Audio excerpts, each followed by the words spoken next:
গতকালকে লাগালাম বন্ধুরা। এই বন্ধুরাগুলোর ওজন হচ্ছে আপনার প্রায় ৪৫ থেকে ৫০ কেজি মতো। ৪৫ থেকে ৫০ কেজি ওজনের একটা বন্ধুরা, সৌদি আরবের ভাষায় বন্ধুরা বলে। তো এত ভারী আসলে প্রথম কিন্তু ২০-৩০টা ৪০টা চাটতে ভালো লাগে, তারপর থেকে আর ক্লান্ত মনে হয়, আর চাটতে ভালো লাগে না। তো অবশেষে কাজ শেষ করে ফেললাম। তো ওই যে সাইডে যে মশলা ভরে জাম করতে হয়, জয়েন্ট মারতে হয়, এই জয়েন্টটা মারতেছি আর কি। তো জয়েন্টটা মারার পরে এটাকে রেখে দেবো। আজকে ২ দিন থাকবে, ২ দিন পরে আপনার এটা মনে করেন ভিতরে বালু ঢালবো, মানে যে পাথরের কুচিগুলো আছে ওগুলো ঢালবো। ঢালার পরে তখন মনে করেন যে ভিতরে ধাক্কা মাইরা, মানে একটা দুরমুস মাইরা, তারপরে আমরা উপরকার ইন্টারলক লাগাবো।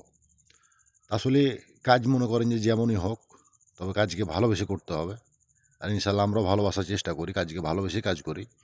কারণ একটা জিনিস যে সবই আপনি কাজ করতেছেন, সময় দিতেছেন, আবার দীর্ঘ টাইম চলে যাচ্ছে, পুরো দিন আপনি তার সাথে আছেন। যদি কাজকে ভালোবেসে না কাজ করা যায়, কাজ কিন্তু শান্তি লাগে না, সময় যায় না। তো ভালোবেসে কাজ করলে সময় চলে যাবে কোন দিক দিয়ে, রোদ যাবে শরীরের উপর দিয়ে, কোনো ব্যাপারই না। আসলে কাজের প্রতি ধ্যান থাকলে আপনার রোদ লাগবে না। আর তারপরও যে পরিমাণ রোদ, সে পরিমাণ কষ্ট, কাজ সব মিলে সবাই যার যার মতো কাজ করে আর কি।